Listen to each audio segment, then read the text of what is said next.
Well, I'm Chris Gay KU4A, and over here at this table is Barry Scanlon KY4K, and both of us are active using a digital mode that's very popular now, especially on the HF bands, also some 6 meters, called JT65.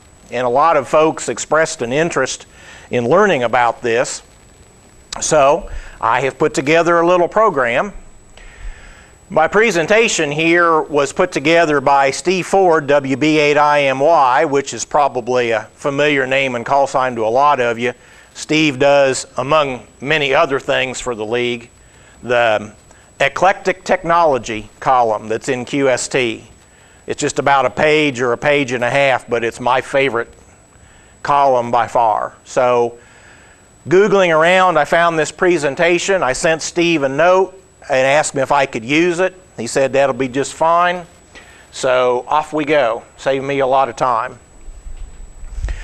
Okay, so first of all, what does that mean right there? Well, the JT comes from Joe Taylor, K1JT, who is a Nobel Prize winning physicist and also a ham, obviously. And he developed this primarily for moon bounce, where you're dealing with just very, very weak signals. So JT65 is designed to be tolerant of very low signal-to-noise ratio type situations. If any of you need to, move around to see, better, just feel free to do that at any time. This is also used, was commonly used for like meteor scatter and some of that kind of stuff. Okay, very sophisticated digital signal processing, but obviously with our modern computers, it's not that big of a deal. It does use a good bit of CPU time out of a computer, though. And the same information is just sent over and over and over and over, so you got a lot of redundancy that helps out. Okay, the 65 comes from being 65 different tones that are sent. This stuff on this slide is kind of techie stuff that you don't need to be able to use the mode, but there's a synchronizing tone and then 64 additional tones that actually carry the information.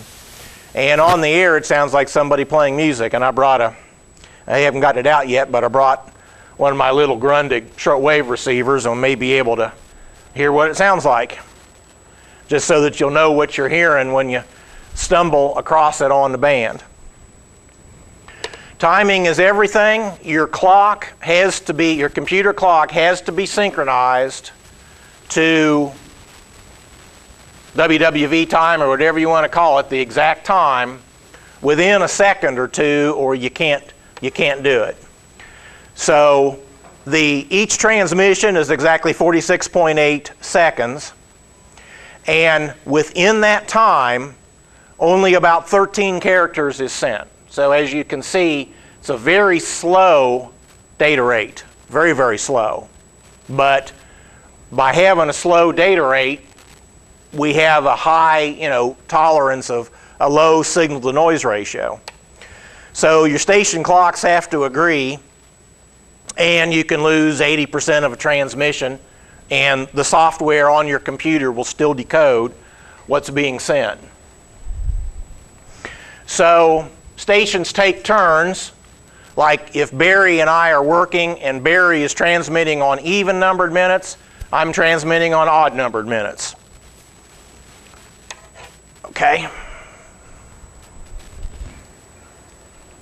This I'm going to skip, and I've got some better stuff for describing the sequence of this. Okay.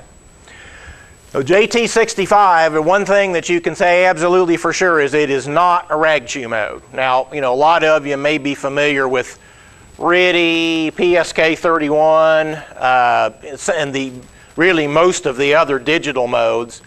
You can sit down and have a nice rag chew with somebody. You really don't with this. And that's because the data rate is so slow. Basically, what you exchange in this is call signs, signal reports, and grid squares, which is a way of, a nice shorthand way of describing where you are. Now, those of you that operate VHF and UHF know that grid squares are exchanged up there for various awards like VUCC, VHF, UHF Century Club. But even on the HF bands in JT65, we use grid squares, which makes it, is a nice, real shorthand way of saying this is where I'm located. So Joe Taylor invented JT65 for moon bounce, and I think also for like meteor scatter and stuff like that. But this fella here decided, well, why don't we take it to HF? Because there are a lot of people that have to run low power or want to run low power, and or they can't put up a particularly big antenna. They're dealing with attic antennas or something of this nature. So Joe Large wrote a piece of software called JT65 HF that you're going to see in a little bit, and people started making contacts. I don't know, I'm not sure if this is true anymore. It probably is, that it's not available for Linux, but there's a fellow in Switzerland who has also written a program for JT65 to use it on HF. Okay. So as I said, it's an excellent mode if you are restricted to low power or small antennas, low antennas, whatever. When Barry and I start showing you what this looks like, you'll notice different colors. If a station is calling CQ, it's in green. If somebody is calling you, it's in red. And one very important part of this is the fact that the QSO, you don't necessarily have to always follow the exact protocol, but if you do, the program basically sets everything up for you once the QSO starts, just by double-clicking or hitting different buttons. Okay, so here's our first look at JT65 HF as it appears on your computer. This isn't the greatest waterfall in the world, because this is just crud right here, but you see these things, this thing here and this thing here and this thing here, those are JT65 signals. You're looking at a waterfall here that is 2 kilohertz wide, okay? So you can kind of get an idea about how wide this signal is. It's about 175 hertz wide. And then you'll notice that on the left side there's sort of almost what looks like a line here, and that's because it transmits at that point more so than the other things. But these are the various 64 different tones are basically out here. Okay, this audio input level, you set this so that it's close to the mid range here. You can adjust here, or you can also adjust your interface. These are the decodes. So in other words, so here's your time, which has to be synchronized within a second or two, and this is stuff that the program has been decoding. You see when somebody is calling CQ, it's in green. In this case, UX3IV was calling Steve Ford, and so that's in red on his computer. Over here you see TX in progress. You see buttons to enable and halt transmit. This is what it's transmitting. This is a generated thing. The program generated this for him. Here are buttons that say, I want to call CQ. I got a caller, I want to answer him. I'm going to send RRR, which we'll talk about. And then, if you answer CQ, you got this button, send a report, and then 73, which you send regardless of whether you were CQing or what. This stuff down here is the offset from this 0 point. The rig, now he doesn't show it, but I'll be showing you the frequencies. Well, you set your rig on a frequency and set it at upper sideband, and so you're working over a 2 kilohertz range here. And this button down here that says Enable PSKR, I'm gonna talk about that later. You also see a button that says Log QSO. The JT65 HF will produce an ADIF file. So you work somebody, you hit Log QSO, and it builds you an ADIF file with all your QSOs in it. Okay, so Steve Ford has this little hamstick dipole on 20 meters, and he's going to run 5 watts, and we'll walk through a contact here, and this will be one of several that we'll walk through. Okay, so he called CQ. He's calling CQ on 2242. So he had these decodes on 2241 and these on 2240 and so forth. At 2242, before 2242 hit, he hit the call CQ button. The program generated CQ, WB8IMY, and his grid square. He hit the enable button, and now that's in progress. So this was the 2241 decodes. And this is the frequency that he's on. You see the offset's like plus 830 or something like that. So he's in there. The waterfall in this case would be frozen because he's transmitting. And you see down here, the 20 meter frequency is 14076. So you go to 14076 upper sideband to work this. Okay, so he was calling CQ on 2242. On 2243, the program decoded these 6 stations, one of which was W0RSB calling him. And W0RSB sends his grid square. Now I'm going to discuss in more detail the sequence of all these different transmissions that you make. So now we're back to even again, 2244. He is transmitting, TX in progress. And the next thing is that he goes W0RSB, WB8IMY, minus 04. That's the signal report, and that's in dB, and that is calculated by the program. So if you're tired of a constant 5.9 and 5.99 on the HF bands, this is the mode for you, because you cannot cheat. You send the guy a true signal report with this, and it's calculated by the program. Okay, so on 22, okay, so odd, so WB8IMY is listening on odd, okay, so he decoded all this stuff on 2245, not the least of which was W0RSB transmitting back to WB8IMY. And he sends R minus 13. The R says, Roger, I copied your minus 04, and I'm sending you a minus 13. The maximum, the top level, if you will, is 0, and it goes down from there.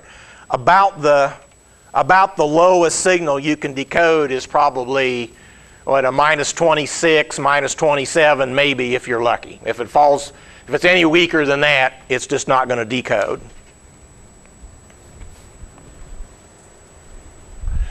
Okay, so back to even. So WB8IMY is transmitting again, and he's sending a 73.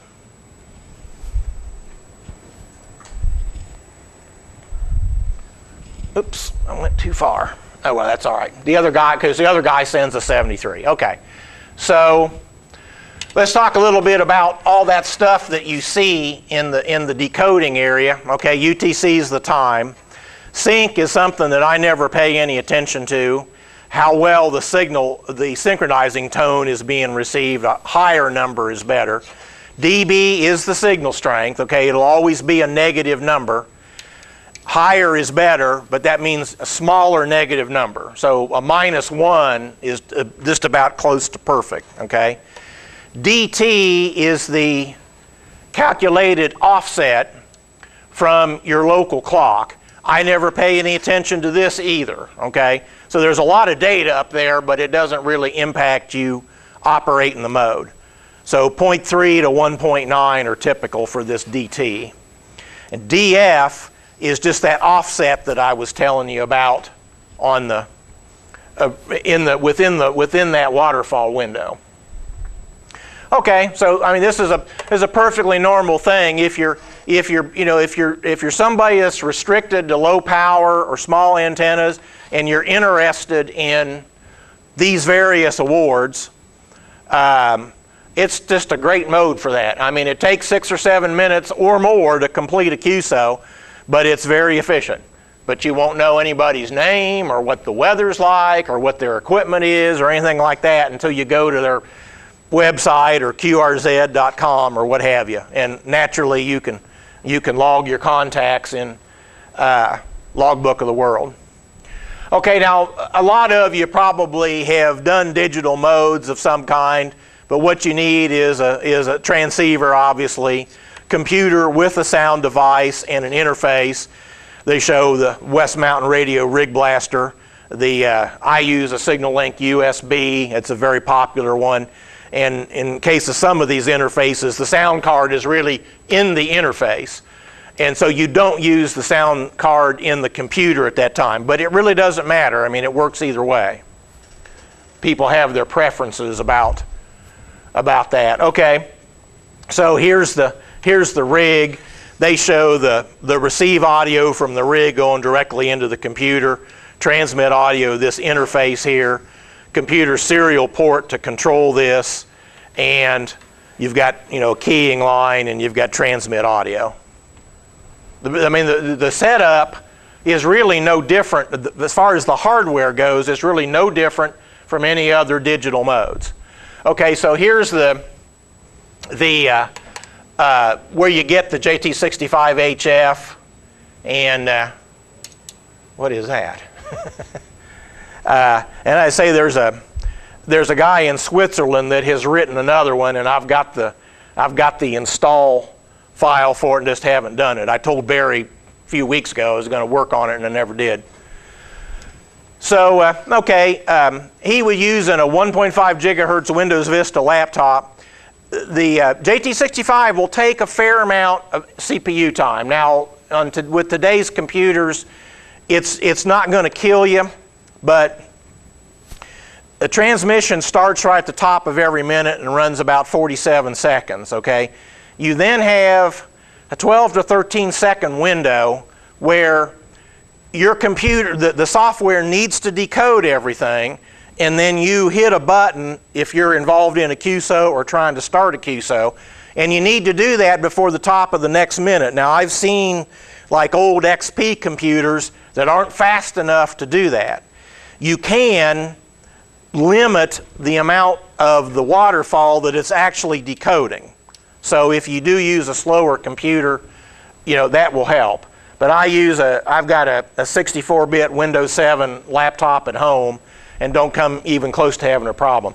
I'm going to skip this configuration stuff because that comes into play if you're interested in getting set up, and I'm only too happy to help anybody get this configured. I'm kind of an evangelist for this if you haven't figured that out already. Okay, now this guy says that that he thought Windows time synchronization was adequate. I haven't found that to be true. I think by far the most JT65 people that I know of use this Dimension 4 thing, which is freeware. You can download it. It's from this ThinkMan thing, or just Google Dimension 4 and you'll find it. But you've got to have your clock synchronized. Whenever I had something go crazy on me, where I couldn't decode or anything, I'd looked, and for whatever reason, like Dimension 4 wasn't running, and my clock was way off. So that covers an awful lot of problems. They're basically just clock problems. Those of you that are active in VHF and UHF probably know what your grid square is. Right here we're in EM78. Everything south of Stonewall Elementary is EM77. It's, grid squares are based on lines of latitude and longitude, and so it's real easy out on the internet. There's any number of places that you can go and find your grid square. As a matter of fact, your QRZ.com entry will tell you what your grid square is. Okay, these are the frequencies. You notice in a lot of cases it's something 76. For example, I think like on most bands like PSK 31, like on 20 meters, PSK 31 is 14070, and so the JT65 is 6 kilohertz above that. Now I will point out that I had a little cheat sheet which I forgot to get out, but I have worked some JT65 on 6 meters, and the beauty of it is that you can work stuff on 6 meters when the other modes on 6 meters, the band isn't good enough for that. 50276, and there's been some disagreement on 30 meters. I've used 10137.8, and I think that's the most common. Do you operate any 30? Okay. 30 is a real nice. 30 is like the best kept secret in ham radio. It's a good band, but there isn't as much activity there as other places. The 20 meters is the primary band for all digital modes, so that's a good place to start and get your feet wet. Now, what Barry and I find sometimes is you get so much stuff going on that somebody QRMs you and you can't complete a QSO, but that's still the primary band for digital, largely because it's almost always open somewhere. Okay, remember that little checkbox that I said about enable PSK Reporter? This website here is called PSK Reporter. It was originally put together when PSK 31 started, but basically if you check that little box, every station, the program, every station that it hears, every station that you hear that it decodes, it will send that to this website. So what happens is, so this is a representation of WB8IMY. This is all the stuff that he was hearing on 20 meters, whether he worked them or not.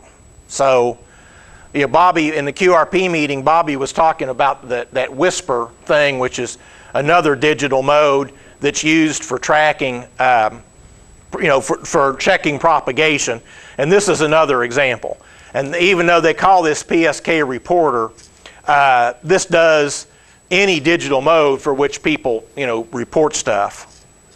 So, pskreporter.info is that website.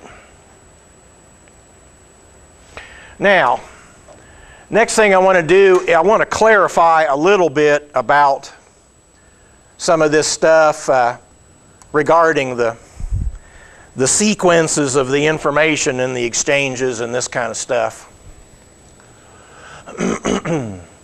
And then we're going to play.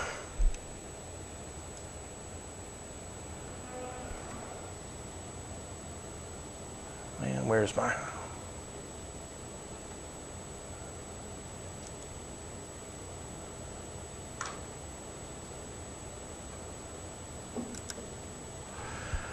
Okay, so you see, so I'm working Barry in this, and I've got the minutes here. So let's say I decide to call CQ on odd, okay?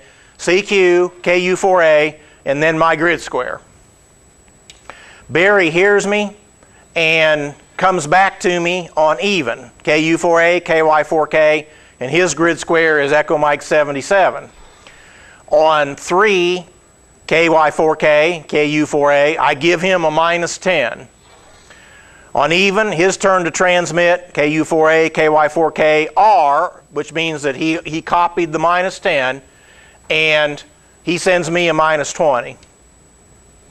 The original protocol include this RRR step, which just basically means Roger, Roger, Roger, okay?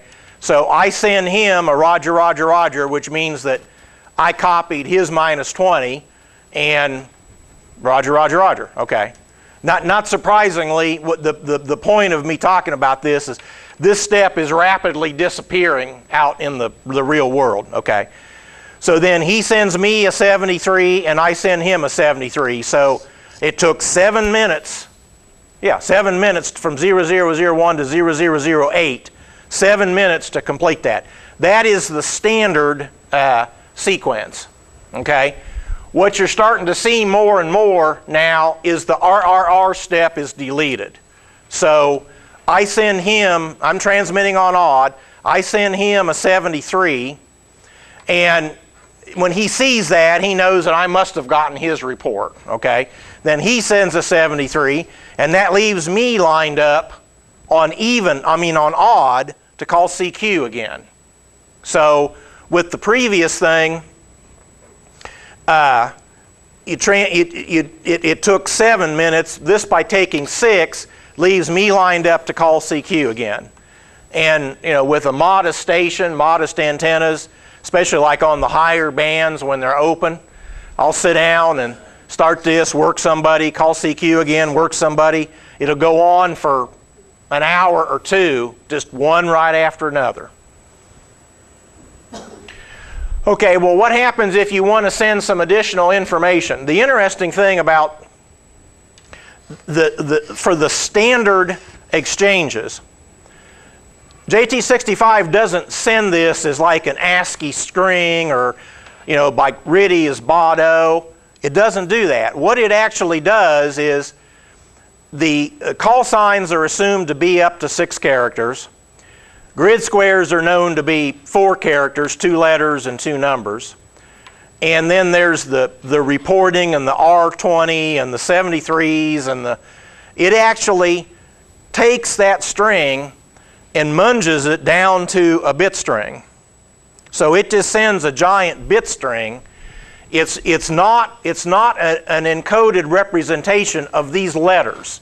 It's actually a separate thing, and then so you got this bit string that's, I don't know how many bits wide. I should know because I read about it, but when it gets to the decoding software, it decodes that bit string and says, oh, CQ KU4A EM78. If you want to send additional information, it does basically send these characters some way. I don't know whether it uses ASCII or exactly what, but you are limited to 13 characters, I think including spaces. So you will see people sending additional information. So I call CQ, Barry answers me, I give him a -10, he gives me R -20, and then I send 25 watts dip, LOTW, 25 watts to a dipole, and I use Logbook of the World. Then he says, thanks Chris, 73. So you will see this, and there's I forgot to point it out, but on the JT65 screen above the TX generated, there's a place where you can put your own in there if you want to. But the interesting thing is the way this is transmitted is completely different from these others. This is actually sent as text, whereas the others are actually sent as a bit string that gets coded up. I don't do directional CQs, but if you want to, you replace the grid square. So if I want to call CQ Utah, CQ KU4A UT, not this way. And the reason for that is if you double click on this to answer that CQ, the program doesn't know how to handle that because it is expecting a call sign after the CQ.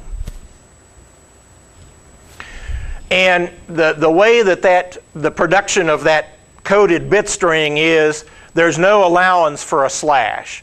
So if you're operating portable somehow, it really changes this around. So I have to skip. If I were operating in Smoky Land, I'd have to leave off the grid square. Barry would have to leave off the grid square to call me, and then you only have one call with these signal reports here, and then the 73. Now, since our calls are so small, we might be able to fit them in. But basically, This is all sent, I believe this is all sent as regular text because there's no provision for the slash in the encoded bit strings. Okay, now I'm going to get this off of here and this off of here. Okay, so what I have done, thanks to Bar's Wi-Fi up here, is this is my computer at home running connected to a using a SignalLink USB. Note that this is yellow up here. I'll get back to that in a minute. And the rig that I'm using is a you want to try calling me, Barry? A IC746 Pro ICOM. I'm on 7076, radio set for USB, and you'll see how this is moving. So this is the waterfall coming down. We've entered this odd minute here, and well, these signals were on even, but you can see some stuff coming down there. And these are the decodes. On the last minute, WB2QJ was calling TJ3TS, giving him an R minus 15. Here is an RRR from CE3RR to LU6PCK. And here, lo and behold, is where somebody has, this is the transmit text that you can fill in. He says 15 watts, 73, and that's my call sign. Here's a CQer on minute 1 from W2GM. There's his grid square, and you can see this other stuff. Now, one thing I haven't talked about, and it won't spend too much time on, but there's a little add-on here called JT Alert. And if you're like me and you enjoy all this award chasing, you know, worked all states and DXCC, you can, we didn't decode anything on 3, but we're going to get some stuff on 4. This one over here? Okay, good deal. I'm just sending a CQ. Okay, good deal. This thing will decode the calling station, and if it's something that you need, it's got this massive tape. Well, for DX it knows for DX it knows based on the prefix, and then you can also put in what states you need. And remember, that call sign that up there was yellow is because I needed TJ on this band. Well, I didn't get you for some reason. I had a little error. Oh, okay. All right. Okay. Well, try it again here, and we'll see if we can what we can work out. Okay. So the first thing that I look at is these dBs over here. So this guy in Chile is a -6. That's not bad on 40 meters. All I've got is I've got a full-size dipole on 40 meters, but it's a sloper. So from 40 feet down to the front of my garage. So that's a pretty good signal out of Chile on 40 meters, at least for my station. So if we see, are you sending on odd? Okay. Well, I changed it, but I'm on the odd. Okay. Well, let's see if we see you, and then what I will do when a CQer appears here, if I want to work him, I just double click on that line, and that sets everything up. Okay. Okay, so I double click on CQ KY4K, and that generates this, okay, and puts the radio gets put in transmit mode. You see our waterfall has stopped because we're transmitting, and I'm sending this KY4K KU4A EM78. Barry was -6, so not bad for across town. Had a whole bunch of CQers right there, but I chose my buddy Barry over WB9RAS and a VE1. Okay. So so what will happen is he will get a red line on his screen, and then you watch the clock. When it hits 48 seconds, stuff will start happening on his end, and he'll get a red line. Did you get it? Okay. So he'll have a red line that says KY4K, KU4A, EM78, what I sent, okay? It's odd minute now, his turn to send. So I should get a red line where it would be my call sign, his call sign, and a report. And we can sing the Jeopardy theme or something while we're waiting for. See, the beauty of this is, you know, I'll put this on, and I'll go about around the shack, and look at my email, read the paper, just do whatever. And especially with this JT alert, it also does, in addition to the yellow background, it'll do an audible alert for you. Like give it an MP3 file and it'll play that. So I have these bells that go off, and okay, so there's that, and so I double click on that.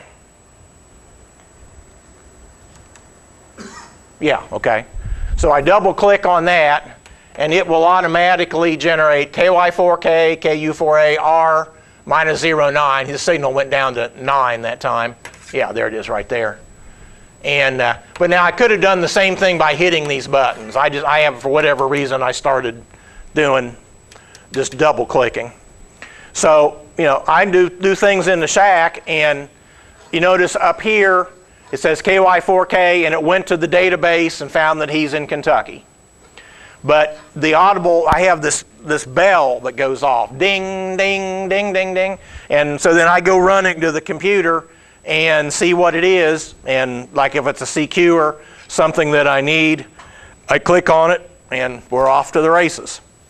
So a very efficient way to just, if you want to just make raw contacts for awards or whatever, very, very efficient. And there is some rare DX that gets on this. Now, the one disadvantage is the fact that it takes so long to complete a QSO, and this mode is not pile-up tolerant at all. If you got multiple stations calling and they're all about the same signal strength, nobody's going to decode. If you're operating a CW pile-up, you can pick a call sign out, and the same thing with phone. Doesn't work that way with this, but there is some pretty good DX that gets on the air.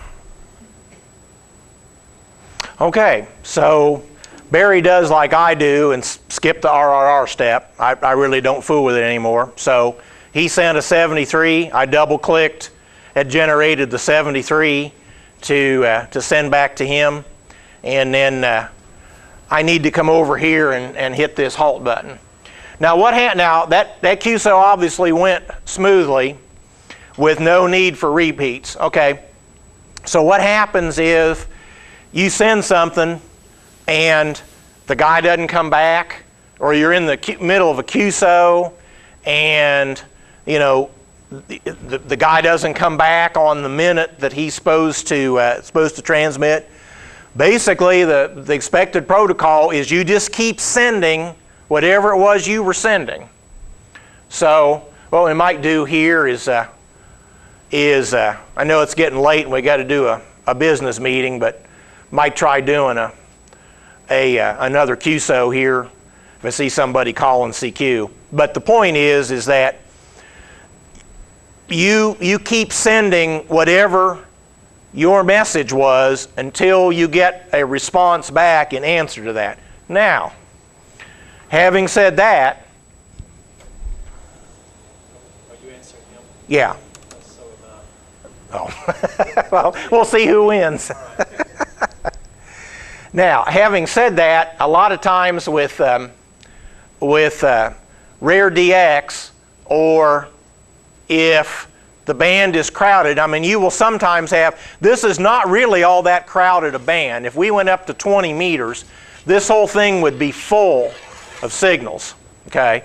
And you'll notice, you might notice, like, here's this one, okay, and there might be a line right here, which means that there's somebody really mostly overlaying that. And then also, you can sometimes see this in this line here that you got two stations right on top of each other. So if you, so a lot of times, I know the way I do it is I take liberties. Maybe I'm working somebody, and I don't get a decode on the 73 or the RRR or something like that, and I may just assume that he sent it. Especially if I see in the waterfall that he sent something that it looks like him sending something. Like, see, I answered this guy calling CQ. Okay, so here he is. Now, if for some reason that doesn't decode, it's probably him calling me. An initial call like that, I won't assume that he was calling me. But if I've had a couple of exchanges with him and he's coming back but it doesn't decode, I will often just assume that he sent what I was expecting him to send. So the protocols aren't real strictly followed sometimes, and you just kind of have to kind of get a feel for how it works. Okay, so he didn't go back to me. He went back to VE1JBC. So I'll come over here and click halt so that I don't transmit again. So he's in. So that was what, at least 3 of us that called him, right? You and me, VE1JBC and VE1JBC1. Note that he gave that guy a -1. So those guys have got an incredibly good path. So Barry and I, with our little peanut whistles, didn't get through to him. Questions? Okay, that's all I have. So give this a try. Let me know if you have any questions, any problems getting it set up. Thank you all. Yeah, thank you, Barry.